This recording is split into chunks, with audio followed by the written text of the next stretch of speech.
Hello everybody.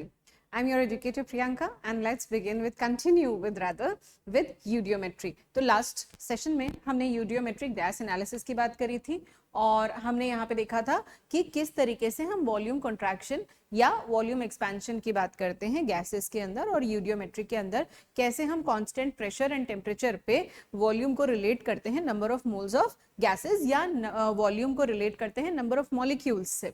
आगे मैंने आपको एक क्वेश्चन दिया था 10 litres of nitrogen and hydrogen का रिएक्शन का। So let us solve this question first and then proceed with further. तो calculate the final volume and volume contraction due to the reaction when 100% reaction takes place, when 50% of the reaction takes place। 100% जब reaction हो रही है तब N2 3H2 के साथ reaction करके 2NH3 बना रही है। तो इनिशियल वॉल्यूम कितनी है इसकी? 10 लीटर बच्चों।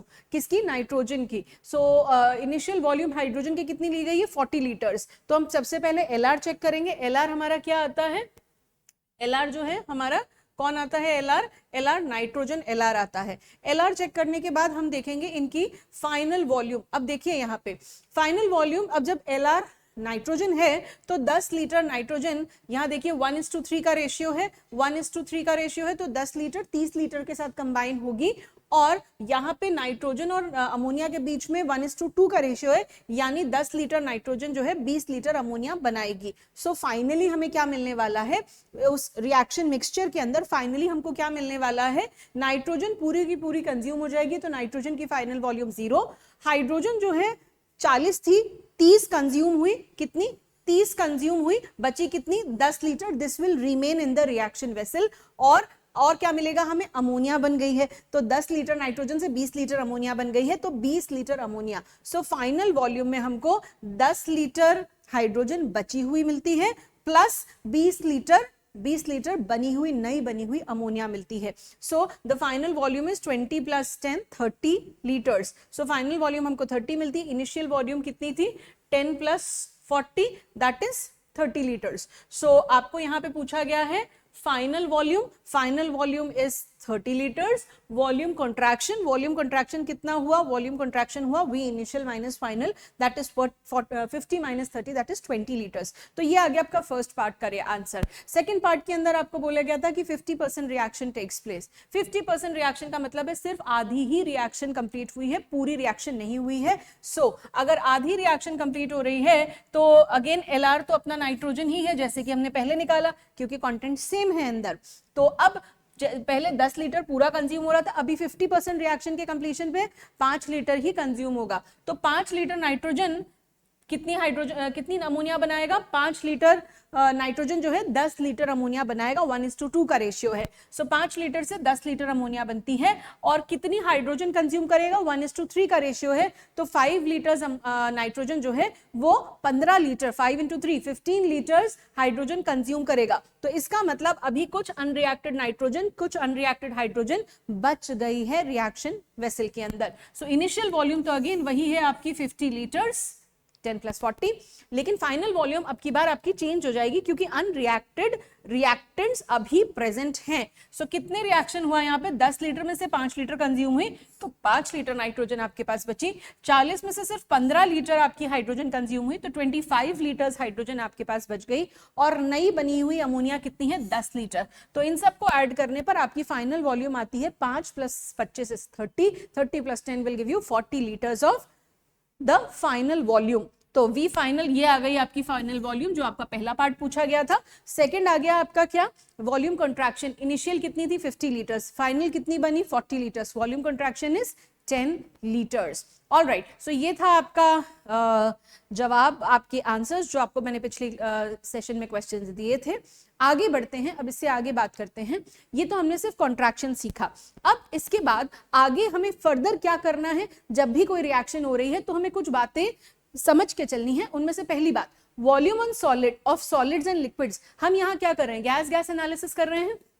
गैस एनालिसिस कर रहे हैं, तो गैस एनालिसिस के अंदर अगर कोई सॉलिड या लिक्विड बन जाता है, अगर कोई सॉलिड या लिक्विड प्रोडक्ट बनता है, तो हमें उसकी वॉल्यूम जो है हमें उसको कंसिडर ही नहीं करना, हमें उसे नेग्लिजिबल मानना है।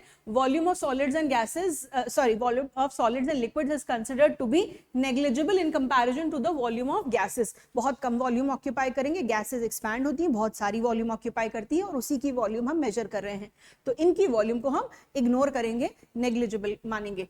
If a liquid or a solid is formed during a reaction, the volume is ignored from the final volume.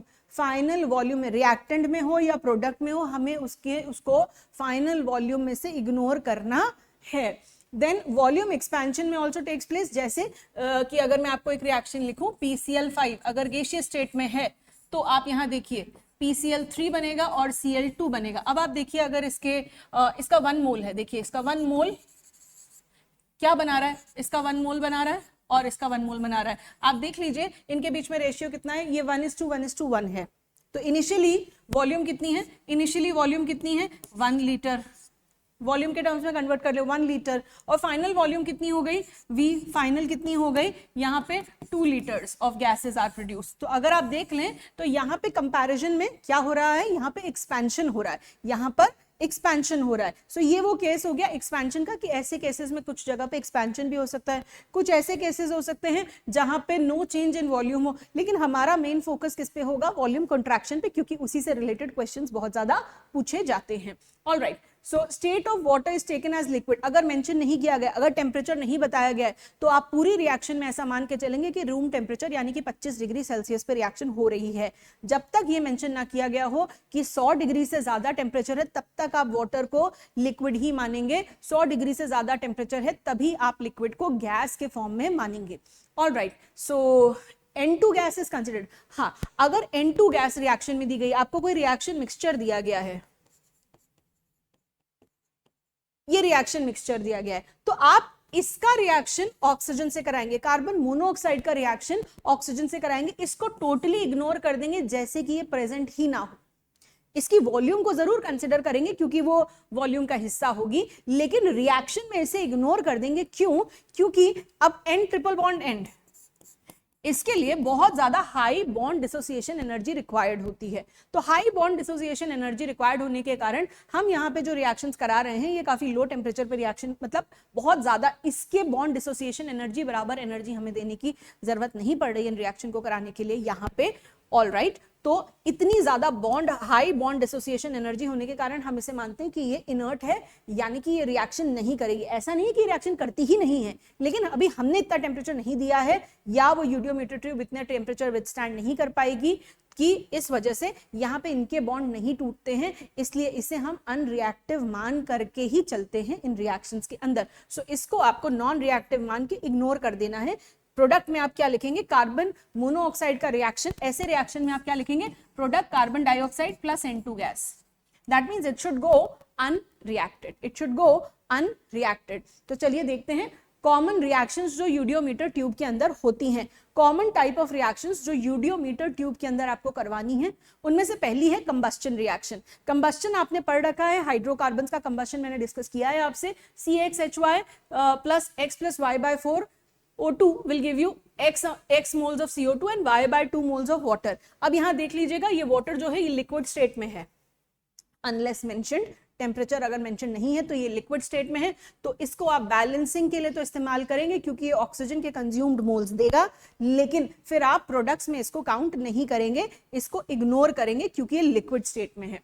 Again, अगर आपको एक ऑर्गेनिक कंपाउंड जिसके अंदर CHY एंड O के Z नंबर ऑफ पार्टिकल्स हैं, तो आप इस तरीके से बैलेंस करेंगे, CX plus Y/4 minus Z/2 moles of oxygen, and ये आपको देगा XCO2 plus Y/2 H2O। Again liquid है। अब नीचे वाली इक्वेशन देखिए, अगर कोई ऐसा ऑर्गेनिक कंपाउंड है जिसके अंदर नाइट्रोजन के Z एटम्स हैं, सो आप यहाँ पे अगेन आप देखिए हमने यहाँ पे इसमें और इसमें कोई फर्क नहीं है बैलेंसिंग में। क्यों? क्योंकि नाइट्रोजन को हम मान रहे हैं कि उसके बॉन्ड्स जो है नहीं टूटेंगे, सारे के सारे नाइट्रोजन एटम्स यहाँ पे नाइट्रोजन मॉलिक्यूल के फॉर्म में निकल जाएंगे बाहर, और यहाँ देखिए हमें मिलती है XCO2 plus Y/2 H2O plus Z/2 N2। N2 ऐसे ही रिलीज हो गई अनकंबाइंड फॉर्म में, यानी कि मॉलिक्यूल बनके रिलीज हो गई। ऑलराइट, तो आपको इस बातों का ध्यान रखना है। दूसरे टाइप का जो रिएक्शन आपका हो सकता है वो है डिसोसिएशन रिएक्शन। अब डिसोसिएशन में आप देख लीजिए अमोनिया का डिकम्पोजिशन हो रहा है, नाइट्रोजन और 3 मोल्स ऑफ हाइड्रोजन बन रहे हैं और यहाँ पे ओजोन है, ओजोन को डिकम्पोज कर रहे हैं या उसका रीअरेंजमेंट हो रहा है, तो हमें 3 मॉलिक्यूल्स ऑक्सीजन के मिल रहे हैं। अब फर्दर हमें इसको इस्तेमाल कैसे करना है, मान लीजिए कि हमारे पास एक मिक्सचर है, मान लीजिए कि हमारे पास एक मिक्सचर है और इस मिक्सचर का हमें एनालिसिस करना है। ये मिक्सचर है x plus y plus z gases का, जिसकी वॉल्यूम है मान लीजिए ये एक मिक्सचर है हमारे पास, राइट, और इसकी वॉल्यूम हम मान लेते हैं कि इसकी वॉल्यूम है 100 ml, ठीक है। अब यहां से इस मिक्सचर को हमने यूडियोमीटर ट्यूब के अंदर डाला। यूडियोमीटर ट्यूब के अंदर किसकी कितनी वॉल्यूम है इसकी, 100 ml, ठीक है। अब यहाँ पे कुछ रिएक्शन हुई, कुछ प्रोडक्ट्स बने, या हम कहें कि हमें इसी मिक्सचर को एनालाइज करना है। इस मिक्सचर के अंदर 3 गैसेस हैं और इन 3 गैसेस में किसकी वॉल्यूम कितनी है हमें नहीं पता। अब हमने इसको एक रिएजेंट से पास किया।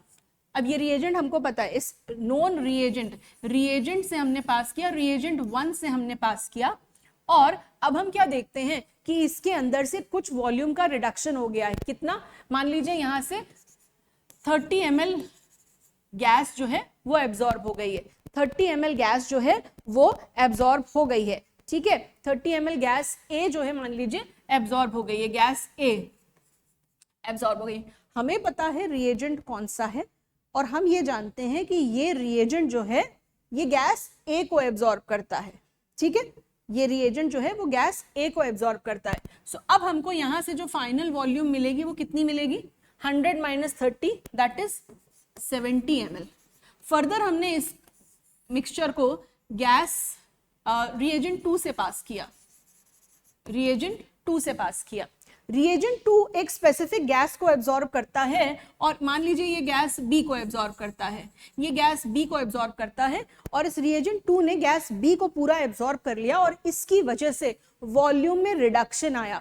कितना वॉल्यूम का रिडक्शन आया, हम मान लेते हैं कि यहाँ पे मान लीजिए कि 50 ml जो वॉल्यूम थी वो कम हो गई। क्यों कम हो गई, क्योंकि रिएजेंट 2 ने उस गैस को एब्जॉर्ब कर लिया। तो लास्ट में हमें क्या बचा, लास्ट में हमें बची गैस, हमने यहाँ ABC कर दिया, it was X, Y and Z, okay.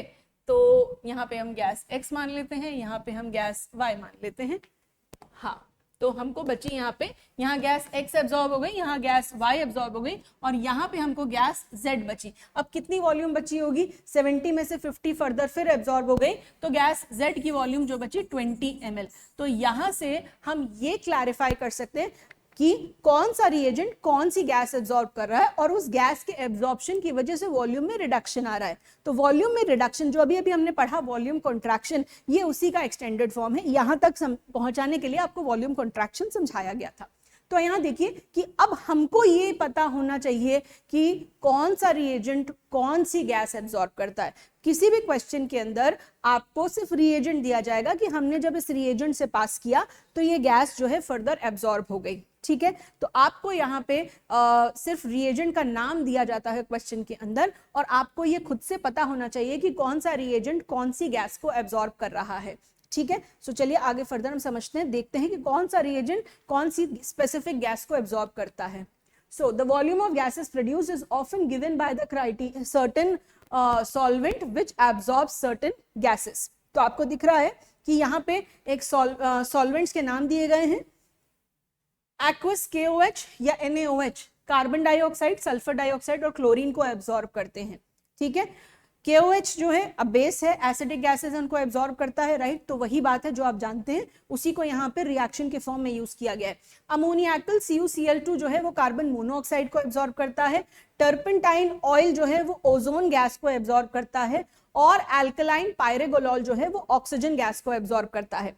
Water ammonia और HCl को एब्जॉर्ब करता है।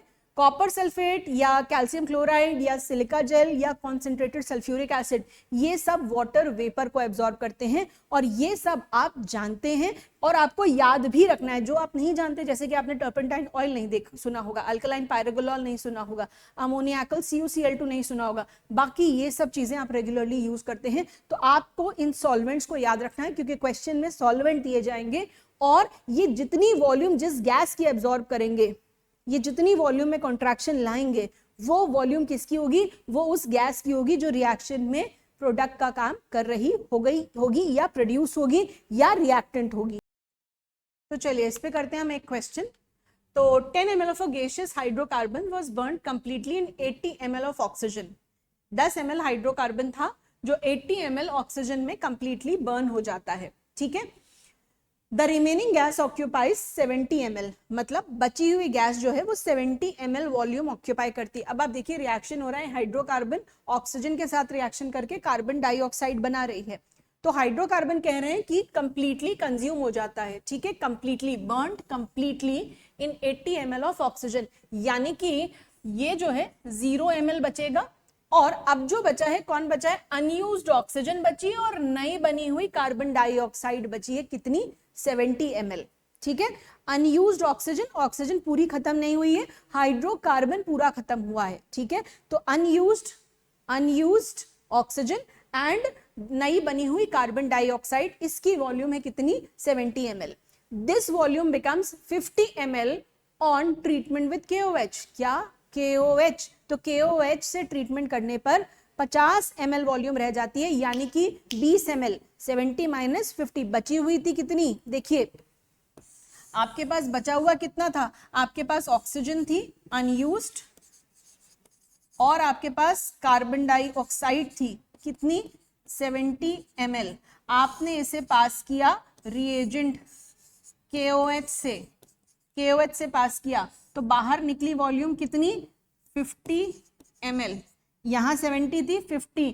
KOH क्या एब्जॉर्ब करता है, कार्बन डाइऑक्साइड एब्जॉर्ब करता है। इस रिएक्शन में क्या प्रोडक्ट बना होगा, कार्बन डाइऑक्साइड, ठीक है। और भी चीजें एब्जॉर्ब करता है, लेकिन इस रिएक्शन में क्या बना है, कार्बन डाइऑक्साइड। तो वो किसने एब्जॉर्ब कर ली, CO2 ने। कितनी करी, 70 माइनस 50, यानी कि 20 ml कार्बन डाइऑक्साइड जो है वो किसने एब्जॉर्ब कर ली, 20 ml कार्बन डाइऑक्साइड बनी होगी, और वो किसने एब्जॉर्ब कर ली, KOH ने एब्जॉर्ब कर ली। Alright, becomes 50, what is the formula of the hydrocarbons, becomes 50 ml on treatment with KOH and find out the formula of hydrocarbon। अब आप देखिए, अब यहां से आप अपनी स्टोइकियोमेट्री लगाइए। कैसे लगाएंगे, देखिए यहां पर आपके पास क्या है, आपके पास है इसकी अगर 1 मोल है, किसके, इसके 1 मोल है, तो 1x हाइड्रोकार्बन, कार्बन कितने हैं, कार्बन ही तो ऑक्सीजन इस्तेमाल कर रहा है, इस हाइड्रोकार्बन में से कार्बन ही तो ऑक्सीजन इस्तेमाल कर रहा है। आपके पास कार्बन की वैल्यू है इक्वेट करने के लिए, ठीक है। तो यहाँ पे कार्बन जो है वो ऑक्सीजन का इस्तेमाल करता है। 1x कितनी ऑक्सीजन इस्तेमाल करता है, x प्लस y/4 ऑक्सीजन इस्तेमाल करता है, और क्या बनाता है, x ml CO2 बनाता है, x ml CO2 बनाता है। तो 10 ml कितनी इस्तेमाल करेगा, 10 ml कितनी ऑक्सीजन इस्तेमाल करेगा, देखिए 10 ml कितनी कार्बन डाइऑक्साइड बनाएगा। पहले हम कार्बन डाइऑक्साइड के लिए सॉल्व कर लेते हैं। 1x ml बनाता है, मतलब x ml CO2 बनाता है, तो 10x ml कितनी बनाएगा, 10x ml कितनी CO2 बनाएगा, 10x ml कितनी बनाएगा, बताइए 10x ml कितनी CO2 बनाएगा, 10x ml जो है वो 10x ml CO2 बनाएगा। और 10x की वैल्यू कैलकुलेशन से 20 ml आई है। 10x CO2 की वैल्यू यहाँ पे ये जो हमने एक्सपेरिमेंट किया इसके हिसाब से 20 ml आई है। तो x की value 10x is equal to 20, तो x की वैल्यू कितनी आ गई, 2। हाइड्रोकार्बन में जो कार्बन था उसके नंबर्स थे x, तो x की वैल्यू आपको निकल चुकी है कितनी, 2। अब आपको सॉल्व करना है y के लिए। अब आपको हाइड्रोकार्बन का, इस हाइड्रोकार्बन CXHY के लिए अब आपको x की वैल्यू मिल चुकी, अब आपको फाइंड आउट करना है y। और वो कहां से आएगा, आपके पास यही एक डेटा अवेलेबल है। देखिए तो आपने कितनी यहाँ पे ऑक्सीजन यूज करी थी, आपने यहाँ पे आपके पास टोटल थी कितनी, 70 ml बचा था, ठीक है, 70 ml रिमेनिंग था, 70 ml टोटल था। इसमें से आपने कितना CO2 निकल गया, 20 ml CO2 निकल गया। तो आपके पास जो बच गया 50 ml, वो क्या बचा, ये आपके पास बची अनयूज्ड ऑक्सीजन। क्या बची, अनयूज्ड ऑक्सीजन। ये है ऑक्सीजन कौन सी, unused oxygen, left over oxygen. 70 minus 50, ठीक है, 50 ml बचा था। तो अनयूज्ड ऑक्सीजन कितनी है, ऑक्सीजन अनयूज्ड है 50 ml, कितनी अनयूज्ड, तो इसका मतलब यूज कितनी हुई होगी, इसका मतलब यूज कितनी हुई होगी 30 ml यूज हुई है, 30 ml used, 30 ml oxygen used है।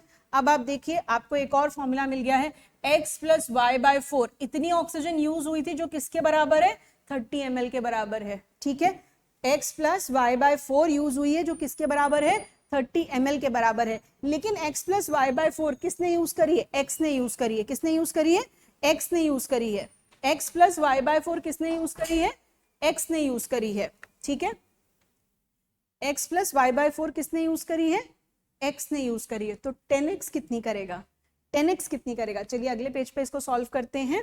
तो आप देखिए x ml CXHY hydrocarbon uses x plus y by 4 oxygen, ठीक है, but 10x ml will use x plus y by 4 into 10x, इतनी ऑक्सीजन यूज करेगा, ऑफ ऑक्सीजन इतनी ऑक्सीजन यूज करेगा, and which is equal to x plus y by 4 into 10x is equal to how much, अभी हमने calculate किया 30 ml, ये 30 ml के बराबर है, यस और नो, x प्लस, और अब हमारे पास एक वैल्यू और आ चुकी है, x इज इक्वल टू, क्या वैल्यू निकाली थी हमने x की वैल्यू हमने यहाँ से निकाली थी 2, x की वैल्यू हमने 2 निकाली थी, x की वैल्यू आप यहाँ 2 पुट कर दीजिए। सो x की वैल्यू जैसे ही आप यहाँ 2 पुट करेंगे आपको मिल जाएगा into 10 into x will be 20 is equal to 30। तो अब आप इस इक्वेशन को सॉल्व करिए और y की वैल्यू निकालिए। इस इक्वेशन को जैसे ही आप सॉल्व करेंगे आपके पास y की वैल्यू जो है, y की वैल्यू आ जाएगी 4, तो आपका हाइड्रोकार्बन है C2H4। आप इस इक्वेशन को सॉल्व करेंगे तो वैल्यू आएगी आपको यहाँ पे, H की वैल्यू निकल के 4 आ जाएगी, ठीक है, Y की वैल्यू जो है वो आपकी 4 आ जाएगी इसको सॉल्व करने पर, राइट। तो आपके हाइड्रोकार्बन का फॉर्मूला हो गया C2H4। इस तरीके से आप क्वेश्चन करेंगे। तो चलिए मैं आपके लिए होमवर्क के लिए एक क्वेश्चन छोड़ देती हूँ। 10 ml of a mixture of carbon monoxide and methane and nitrogen. अब देखिएगा यहाँ ध्यान दीजिएगा, नाइट्रोजन रिएक्शन नहीं करने वाली है, इस बात का ध्यान दीजिएगा। तो ये क्वेश्चन आप होमवर्क में करिएगा और इसके आंसर्स जो हैं कमेंट बॉक्स में सॉल्व करके छोड़ दीजिएगा, मैं उनको चेक करके आपको आंसर डिस्कस कर लूंगी। Thank you so much, all the best.